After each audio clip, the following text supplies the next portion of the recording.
So,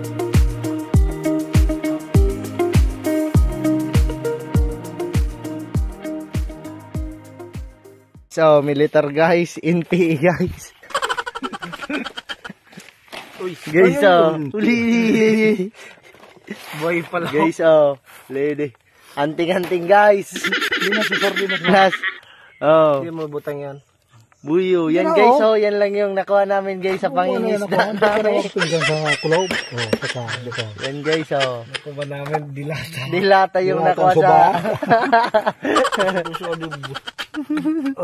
Pinadagos nga ni namon dili mga kabulod sa amon na pagkaraw na tulo na lolo kina si Kevin. Nauna nga ni si lolo mga kabulod nakatapos magkaon kina sunod ako. Tapos si Kevin ulayon talaga ni magkaon mga kabulod ta. Pag may natura maskito, iubos talaga yan. Abo talaga yan na may natura mga kabulod. Pero nung natapos nga ni kami ayan. Pauroy ngalo nga ni mga kabulod ning ito kinayan. Paspas naman kami sa amon na trabaho na nagkukuha palan kami dito ng kabuluan mga kabulod taning ikukudal na mon dito sa balay na mon sa baryo.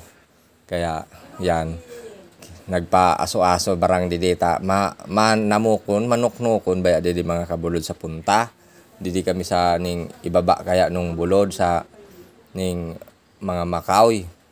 Kaya yan pa-aso-aso kina ning si lolo baya mauragon man talaga si lolo paspas talaga sa nakabuluan. Nag-arog na sa nangani talaga kami mga kabulod ni Kevin. Pero siyempre, tataw man kami sa nagtrabaho mga kabulod. Kaya sa mga ning mahilig sa bulod, yan, arog san so mga trabaho na mong didi. Pagwara kami eskwela. Pero palan mga kabulod, nag-eskwela pala na mga kabulod sa ning Banwa sa Densol.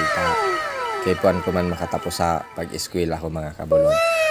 So, amusa na yan ni Tabi mga kabulod. Maraming salamat Tabi sa panonood mga kabulod. Di po Tabi paglip nga na mag-follow sa akon mga kabulod. Kinasa sa ako na ning official page. Kina sa mamihan pala ni Madam G mga kabulod. Papalo man. Maraming salamat po. Hanggang sa sunod na video Tabi mga kabulod.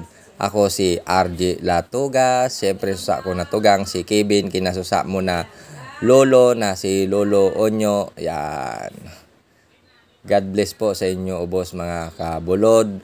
Diyos mabalos Tabi.